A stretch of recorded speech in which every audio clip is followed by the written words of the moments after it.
오늘 주시는 말씀은 레위기 12장 6절에서 8절까지 말씀입니다. 우리 한 절씩 교독하겠습니다.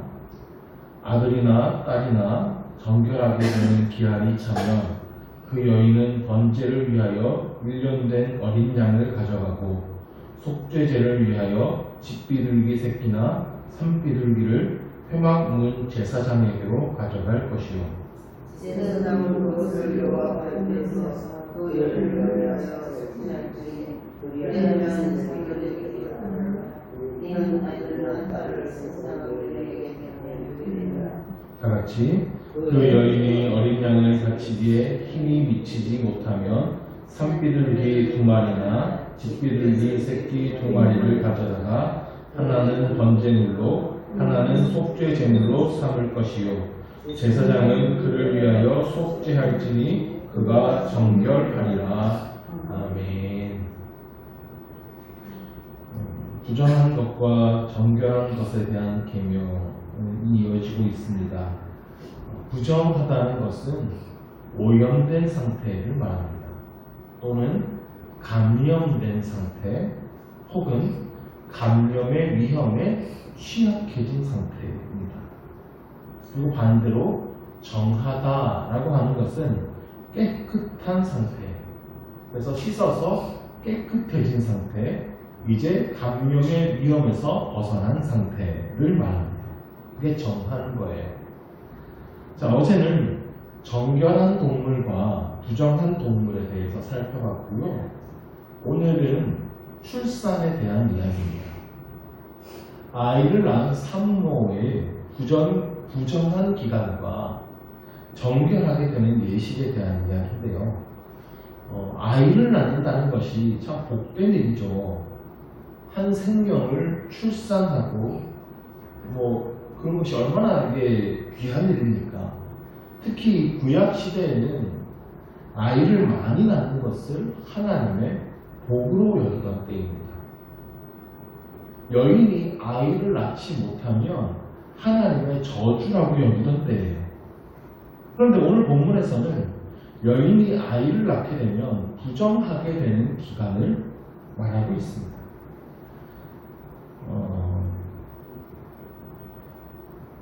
부정하다라고 하는 것은 더럽다는 뜻이 아니라고 했죠. 감염된 상태 혹은 감염의 위험에 취약한 상태입니다.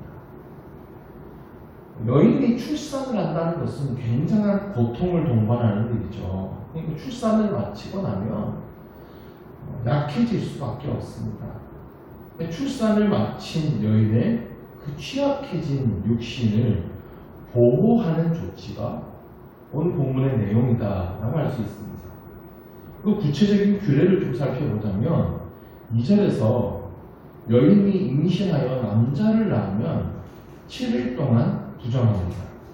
그리고 8일째 되는 날에는 그 남자아이의 포피를 잘라서 할례를 행해야 합니다. 그래서 모든 유대인 남자들은 만지 8일 만에 할례를 행합니다. 할례는 하나님의 언약이 그의 몸에 새겨졌다, 이런 뜻이죠.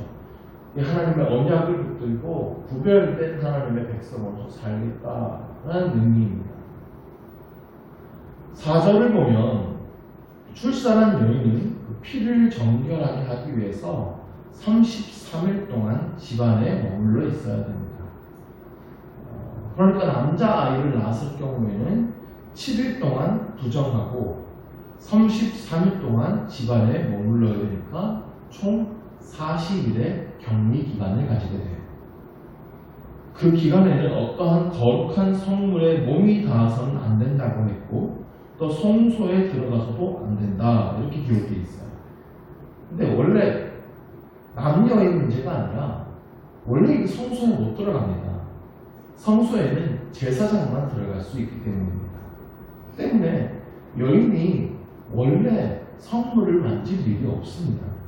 그런데 굳이 이런 계명이 있는 이유는 출산한 이후에 이 격리 기간 동안에는 성전에 오지 않아도 된다 라고 하는 것을 분명하게 해놓기 때문이에요. 하나님께 예배 드려야 되는데 하나님께 봉사해야 되는데 그러지 못한다고 부담 가지지 말라는 것이죠. 출산한 이후에는 몸을 먼저 회복하는 것이 우선이다 라고 하는 것을 말해주는 겁니다. 그러므로 이 계명은 출산한 여인은 부정하다, 더럽다, 그러니까 가까이 하지 말라 이런 뜻이 아닙니다. 출산한 여인을 보호하시고 회복의 기간을 보장해 주시는 하나님의 따뜻한 사랑과 배려의 말씀인 것입니다. 요즘에야 여성들이 출산을 하게 되면 직장에서 출산휴가도 주고 육아휴직도 주고 이렇게 의무적으로 주게 되어 있습니다. 그런데 옛날에는 좀 그렇지 못했죠. 출산한 지 며칠 안 됐는데 출근해서 일해야 되는 경우들도 많이 있었고요. 그런 것들을 회사를 위한 희생전심, 애사심 이런 것들로 포장하기도 했습니다. 더 옛날에는 출산한 뒤에도 집안일을 감당해야 됐다고 들었습니다. 애 낳았다고 계속 그냥 누워만 있으면 밥은 누가 하고 빨래는 누가 하냐는 거죠. 그러니까 아이 놓고 제대로 몸조리도 못 해가지고 여성들의 몸이 망가지는 경우도 굉장히 많이 있었죠. 요즘에는 이제 산후조리원 이런 게 생겨가지고 출산한 여성들이 충분히 회복할 수 있도록 거기서 다 도와줍니다. 근데 우리나라에만 산후조리원이 이렇게 있다 그러더라고요. 그러니까 우리나라에서 그만큼 여성의 인권이 높아졌다라고 하는 증거죠. 근데 고대 사회에는 여성에게 인권이라는 게 없었죠. 죄송하지만 여성들이 인간 취급을 못 받았습니다. 그런데 하나님께서는 여기서 출산한 여인들이 충분한 회복의 시간을 가질 수 있도록 보장해 주심으로 다시 건강하게 생활할 수 있도록 하신 겁니다. 그 일정 기간 동안 부정하다, 그러니까 연약해진 상태다라고 규정해 놓으시면서 철저하게 격리되어서 집안에만 아무것도 안 하고 누구도 만나지 않고 가만히 있을 수 있도록 해주시는 거죠. 그런데 5절을 보면 조금 의아합니다. 딸을 낳았을 경우에 2주 동안 부정합니다. 아들을 낳았을 때는 7일이었어요. 근데 2배죠. 그리고 산혈이 깨끗하게 되기까지 66일을 지내야 했습니다. 남자는 33일이었죠. 2배입니다. 그러니까 아들을 낳았을 때는 총 40일을 격리하고 딸을 낳았을 때는 총 80일을 격리하게 됩니다. 이게 왜 그런지는 모르겠습니다. 이게 다양한 학자들이 다양한 의견을 냈는데 이 중에서 속 시원한 답이 하나도 없어요. 전부 그냥 추측에 불과하고 납득이 잘 되지 않는 그런 의견들입니다. 어떤 사람은 죄가 하와를 통해 들어왔기 때문에 여자아이를 낳으면 더 오랫동안 부정한 것이다. 말도 안 되는 얘기고요. 여자아이를 낳으면 남자아이를 낳았을 때마다 산모가 더 호르몬적으로 힘들기 때문에 그렇다 하는 사람도 있는데 이거 의학적으로도 맞지 않고요.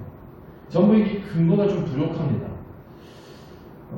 이게 아마도 당시에 그 남아 선호 사상 때문이 아닌가 이렇게 좀 추측해 보는데요. 남자아이를 낳으면 굉장히 많은 축하를 받았고 여자아이를 낳으면 축하받지 못하던 시기였죠. 그래서 계속 딸만 낳으면 굉장한 비난을 당해야 했습니다. 그런 주변의 비난으로부터 보호하기 위해서 딸을 낳았을 경우에 2배의 시간을 준 게 아닌가 하는 추측이 되기도 합니다. 어디까지나 추측이니까 나중에 이건 천국가면 좀 하나님께 여쭤봐야 될 것 같아요. 아무튼 산모가 정결하게 되는 기한이 있어요. 그 기한이 다 찹니다. 그러면 자동으로 정결해지는 것은 아닙니다. 예식이 필요합니다. 2가지 제사를 드려야 되는데요. 번제와 속죄제를 드립니다. 6절을 보시면 여인은 번제를 위하여 1년 된 어린 양을 준비합니다. 속죄제를 위하여 집비둘기 새끼나 산비둘기를 준비합니다. 7절에서 제사장은 여호와께 그것을 드려서 여인을 위하여 속죄합니다. 그러면 정결함을 얻습니다. 우리가 제사법을 살펴봤지만 번제는 기본적인 제사입니다. 하나님께 모든 것을 불태워드리는 제사입니다. 속죄제는 죄를 깨달았을 때 그 죄를 씻기 위한 제사입니다. 그런데 번제는 이해가 되는데 왜 속죄제를 드리죠? 아이를 낳은 게 죄는 아니지 않습니까? 여기서 속죄제를 드리는 이유가 있어요. 먼저는 여인이 수고롭게 출산하게 되었는데 그 근본적인 원인이 인간의 원죄에 있기 때문입니다. 인간은 원래 수월하게 출산을 하였어요. 그런데 죄를 지은 다음에 남자와 여자에게 각각 벌이 내려졌죠. 남자는 땀 흘려 수고해야 땅에 채소를 낼 수 있을 것입니다. 그리고 여자는 출산하는 고통이 더하여졌습니다. 그러니까 여인이 힘겹게 출산할 때에 그것을 기억하게 하는 거예요. 아, 나의 죄 때문에 출산의 고통이 더하여졌구나. 그러니까 하와 때문에 내가 이렇게 아이를 힘들게 낳았어. 이러면 안 된다는 거죠. 하와의 죄가 우리의 죄인 겁니다. 남편 때문에 내가 이 고통을 당하게 됐어. 하면 안 된다는 거죠. 나의 죄 때문에. 그 죄를 깨닫게 되었기 때문에 속죄제를 드리는 것입니다. 또한 인간은 원래 죄 가운데 태어났다 하는 것이 성경의 기본적인 원리예요. 시편 51편에도 보면 다윗이 내가 죄악 중에 출생하였으며 모친이 죄 중에 나를 잉태하였나이다 라고 고백합니다. 인간은 날 때부터 죄인이다 라고 하는 고백이 이 가운데 들어있는 거예요. 무슨 잘못된 일을 해야 죄인이 되는 것이 아니라 인간은 원래 죄성을 가지고 태어났어요.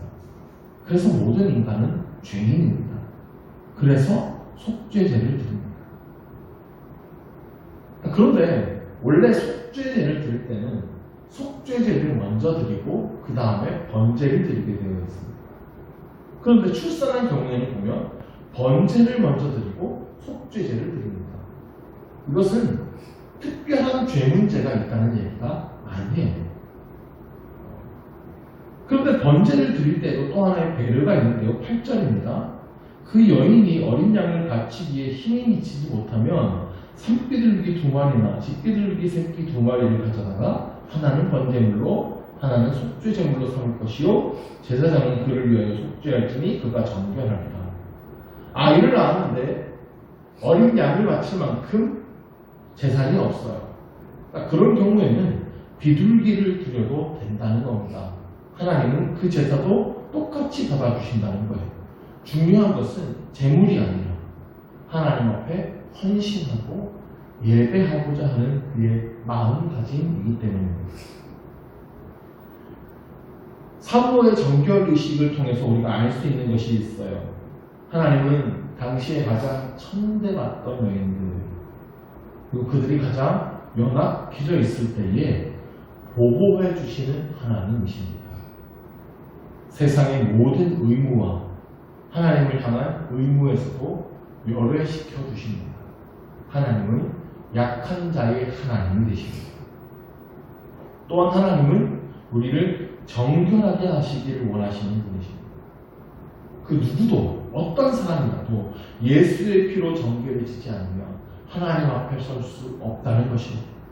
그래서 난지 8일 만에 할례를 하게 하시고 하나님의 것이라고 도장을 찍으시고 아무런 죄를 짓지 않은 상태여도 속죄제를 통해 죄에서 깨끗하게 하시는 거예요. 하나님의 돌보아 주시고 정결하게 해주시는 은혜가 오늘 우리의 삶에도 충만하기를 간절히 원합니다. 또한 약한 자를 돌보아 주시는 그 하나님의 손길, 죄악을 씻어주시는 그 용서의 손길이 우리의 손길을 통하여서도 세상으로 흘러가게 되기를 간절히 축원합니다. 기도하겠습니다. 하나님 아버지, 하나님께서는 여인이 가장 약할 때에 그를 보호하여 주시고 정결케 하여 주시는 하나님이십니다. 오늘 우리 삶 가운데로 찾아와 주시어서 우리의 모든 죄악을 정결하게 하여 주시고 우리를 주의 손으로 지켜 보호하여 주시옵소서. 하나님의 그 크신 은혜가 우리 삶에 충만하게 임하여서 우리도 그 하나님의 은혜를 세상에 베풀기를 원합니다. 가장 약한 자들을 돌보아주는 사랑의 손길이 있게 하여 주옵소서.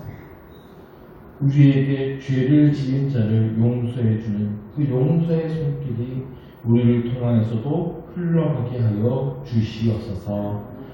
우리를 통해 하나님의 놀라운 사랑과 용서가 세상에 선포되어지게 하여 주옵소서. 예수 그리스도의 이름으로 기도드립니다. 아멘.